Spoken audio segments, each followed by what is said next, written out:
की शुरुआत होती है अमेरिका के एक जाने माने कॉलेज MIT में। इस वक्त हम प्रोफेसर जेरल्ड को अपनी मैथ्स की क्लास पढ़ाते हुए देखते हैं। लेक्चर खत्म होने के बाद उन्होंने अपने स्टूडेंट्स को बताया कि मैं क्लास के बाहर बोर्ड पर मैथ्स का एक बहुत मुश्किल सवाल लिखने वाला हूँ और अगर तुम में से किसी ने भी इसे सॉल्व कर दिया तो कॉलेज में तुम्हारा नाम सुनहरे अक्षरों से लिखा जाएगा। उन्होंने अपने स्टूडेंट्स को मोटिवेट भी किया ये कहकर कि पहले भी मेरे कुछ स्टूडेंट्स इस क्वेश्चन को सॉल्व कर चुके हैं और आज के दिन वो बिल्कुल टॉप पे हैं अपनी फील्ड में। ये सवाल बहुत मुश्किल है, ये देखते हुए प्रोफेसर जेरल्ड ने उन्हें सेमेस्टर के आखिर तक का वक्त दिया ताकि वो आराम से समय लेकर इसे सॉल्व कर सकें। लेक्चर खत्म हुआ और फिर हमने विल हंटिंग नाम के एक आदमी को देखा जो वहाँ पर साफ सफाई का काम करता था। उसने वो मैथ्स प्रॉब्लम देखी जो प्रोफेसर ने लिखी थी। विल बाद में अपने घर गया और बाथरूम के शीशे पर इक्वेशन सॉल्व करने लगा। अगले दिन जब वो वहाँ बिल्कुल अकेला था उसने चौक उठाया और प्रॉब्लम का आंसर लिख दिया। ये बहुत बड़ी बात थी क्योंकि उसने इस सवाल का जवाब सिर्फ एक दिन में निकाल दिया था।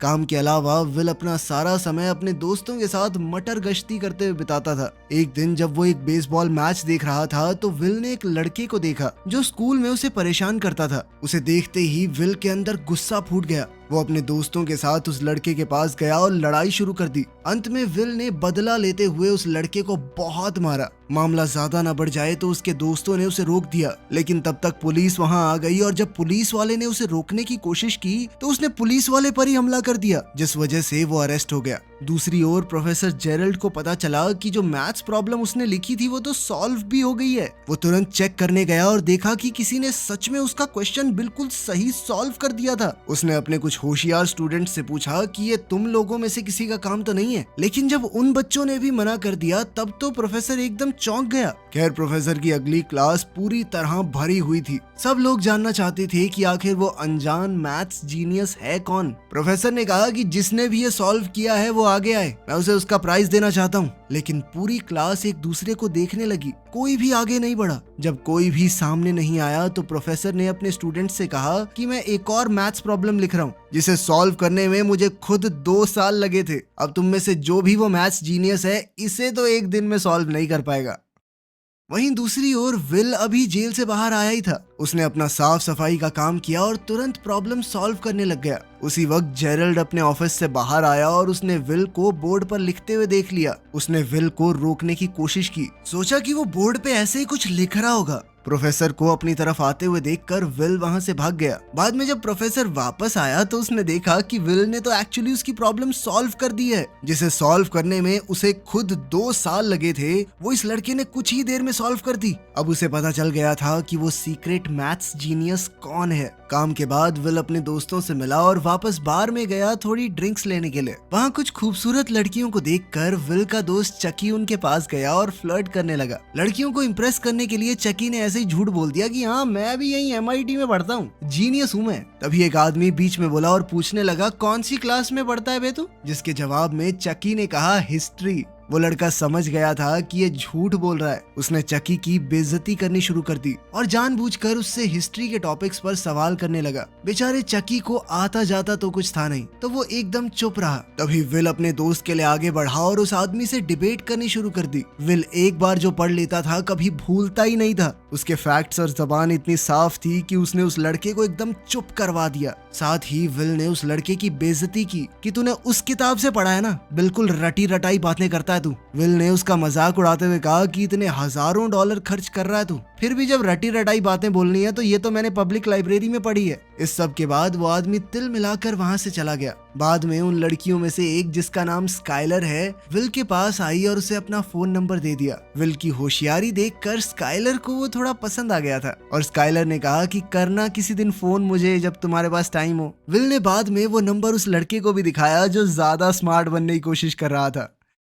इस बीच प्रोफेसर जेरल्ड उस सफाई करने वाले को ढूंढ रहे थे जिसने उनकी वो मुश्किल प्रॉब्लम इतनी आसानी से सॉल्व कर दी। थोड़ी पूछताछ के बाद उन्हें विल का कॉन्टैक्ट नंबर मिल गया, जिसके बाद वो सीधा विल की कोर्ट हियरिंग में पहुंच गया। उसके ऊपर एक पुलिस ऑफिसर पर हमला करने का केस लगा था। विल ने अपने आप को कोर्ट में बचाने की बहुत कोशिश की, लेकिन जज ने कहा कि तुम्हारे ऊपर पहले से चोरी और मारपीट के आरोप लगे हुए हैं। जज ने कहा कि अब मैं पुलिस से भी हाथापाई को नजरअंदाज नहीं कर सकता और आखिरकार जज ने उसे जेल में डाल दिया और अगर वो बेल लेना चाहता है तो $50,000 देने होंगे। यानी लगभग 44 लाख रुपए। इसी के साथ विल को जेल भेजा गया, लेकिन वहाँ उसकी मुलाकात प्रोफेसर जेरल्ड से हुई, जिसके पास उसके लिए एक डील थी। उसने विल से कहा कि मैंने जज से बात कर ली है और मैं तुम्हें छुड़वाने के लिए तैयार हूँ, लेकिन तुम्हें मेरी 2 शर्तें माननी होंगी। पहली शर्त ये थी कि विल प्रोफेसर जेरल्ड के साथ मैथ्स की क्लास लगाएगा और दूसरी शर्त ये थी कि उसे काउंसलिंग लेनी पड़ेगी। विल इस बात पर हंसने लगा, लेकिन वो जेल में भी नहीं रहना चाहता था। उसके पास कोई ऑप्शन था नहीं, इसीलिए उसने सारी शर्तें मान ली। जल्द ही उसने अपनी मैथ्स की क्लास प्रोफेसर जेरल्ड के साथ शुरू कर दी, जो विल के तेज दिमाग को देखकर एकदम हैरान रह गए। अब दूसरी शर्त के हिसाब से उसे एक थेरेपिस्ट से काउंसलिंग लेनी होगी, लेकिन चाहे वो कितने भी थेरेपिस्ट के पास क्यों न चला जाए, विल खुद को उनके सामने खोलता नहीं था। ऊपर से उनका मजाक अलग से उड़ाने लगता। वो एक दिन पहले उन थेरेपिस्ट्स की लिखी हुई किताबें पढ़ लेता और अगले दिन जम के उनकी बेइज्जती करता। आखिरी ऑप्शन के तौर पर प्रोफेसर जेरल्ड ने अपने पुराने दोस्त शॉन मैगवायर से मदद मांगी, जो अब साइकोलॉजी पढ़ाता था। शॉन ने शुरुआत में तो कहा कि मेरे पास फालतू टाइम नहीं है इस सब के लिए, लेकिन जब जेरल्ड ने उसे समझाने की कोशिश की कि वो लड़का बहुत स्पेशल है, अगर सही रास्ते पर नहीं आया ना तो अपनी जिंदगी बर्बाद कर बैठेगा। ये सब सुनने के बाद शॉन आखिरकार मान गया और विल से मिला। जैसा कि उसने अपने पुराने थेरेपिस्ट के साथ किया था, विल ने शॉन की किताब भी पढ़ ली थी और अब वो उनके हिसाब से ही उसका मजाक उड़ाने लगा। लेकिन शॉन ने पेशेंस रखते हुए विल के साथ एकदम नॉर्मल बातचीत की, बिना उसकी जिंदगी के बारे में कुछ भी पूछे। तभी विल की नजर एक पेंटिंग के ऊपर पड़ी जो शॉन ने खुद से पेंट की थी। उस पेंटिंग और कुछ आर्ट बुक्स को देखकर विल शॉन की जिंदगी के बारे में कुछ भी अंट शंट बोलने लगा। शॉन ने फिर भी विल की बातों पर ज्यादा ध्यान नहीं दिया, लेकिन फिर विल शॉन की पत्नी को भी अपनी बातचीत के टॉपिक में ले आया। उसकी पत्नी का जिक्र होते ही शॉन थोड़ा गुस्सा हो गया। विल को समझ आ गया कि शॉन की कमजोरी उसकी पत्नी है, तो वो बार बार उसका जिक्र करने लगा। उसने पूछा कि सर आपकी पत्नी यहाँ क्यों नहीं है? क्या वह धोखा देके किसी और के साथ भाग गई क्या? ये सुनते ही शॉन पूरी तरह से अपना आपा खो बैठा और विल को गले से पकड़ लिया। उसने विल को चेतावनी दी कि कभी भी मेरी पत्नी की बेइज्जती मत करना। तभी विल ने शॉन से कहा कि सर टाइम खत्म हो गया है। शॉन ने उसे छोड़ दिया और विल बाहर चला गया, ये सोचकर कि उसने फिर से एक थेरेपिस्ट को तोड़ दिया है। शॉन का मूड देखकर प्रोफेसर जेरल्ड को लगा कि वो और सेशंस करने के लिए नहीं मानेगा, लेकिन शॉन ने तो कहा कि हाँ मैं करूंगा इसकी काउंसलिंग, अगले हफ्ते से लगातार लेके आओ इसको मेरे पास।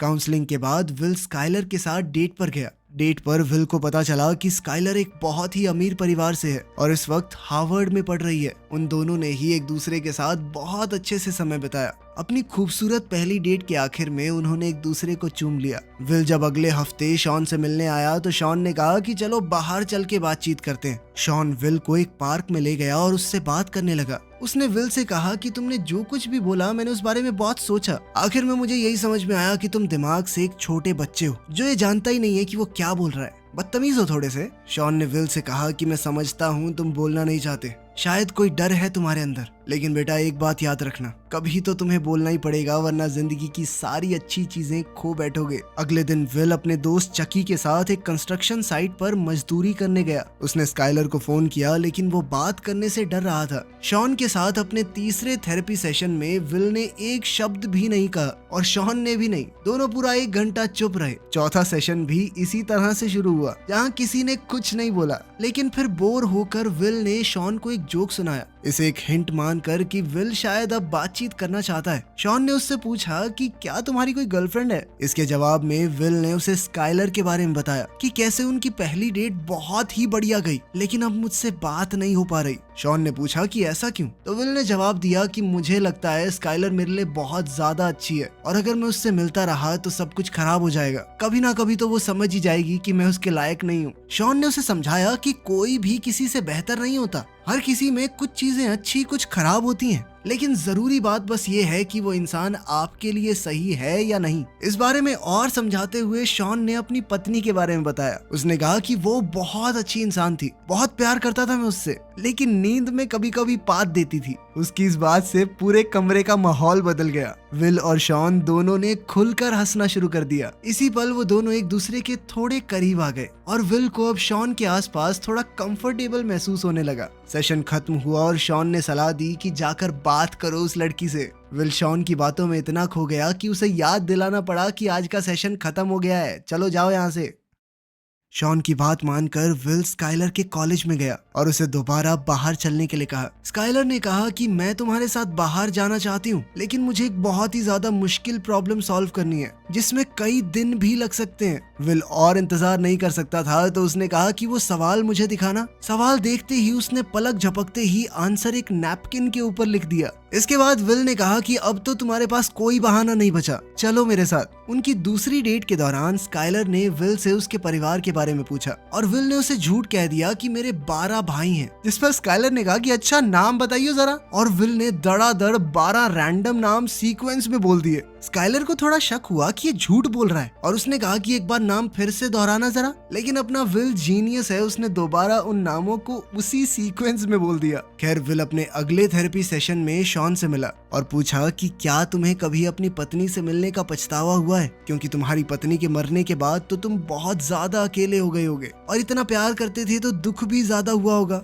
इस सवाल के जवाब में शॉन ने उसे बताया कि कैसे वो अपनी पत्नी से मिला था। जब मैंने उसे पहली बार देखा तो वो अपने दोस्तों के साथ एक बेसबॉल गेम की टिकट लेने के लिए लाइन में इंतजार कर रही थी। वो एक बहुत ही क्लासिक मैच था। तो विल ने कहा कि तुमने वो गेम लाइव देखी थी, कितने लकी हो यार तुम। इस पर शॉन ने बताया कि गेम तो मैंने बाद में टीवी पर ही देखी थी, मैंने अपने दोस्तों को छोड़ दिया था उस लड़की के साथ डेट पर जाने के लिए, वही लड़की जो बाद में उसकी पत्नी बनेगी। विल को बिल्कुल भी यकीन नहीं हो रहा था कि शॉन ने इतनी जबरदस्त गेम एक लड़की के साथ थोड़ा सा टाइम बिताने के लिए छोड़ दी। इस पर शॉन ने कहा कि मुझे कभी कोई पछतावा नहीं हुआ उससे मिलने का, चाहे वो मेरी जिंदगी में सिर्फ कुछ सालों के लिए ही थी, लेकिन वो साल सबसे खूबसूरत थे। खैर बाद में स्काइलर ने विल से कहा कि तुम मुझे अपने दोस्तों और परिवार वालों से क्यों नहीं मिलवाते। विल ने अभी भी उससे अपनी जिंदगी के बारे में झूठ बोल रखा था, लेकिन वो उसे अपने दोस्तों से मिलवाने के लिए तैयार हो गया। स्काइलर, विल और उसके दोस्त एक बार में मिले और स्काइलर को उसके दोस्त काफी पसंद आए।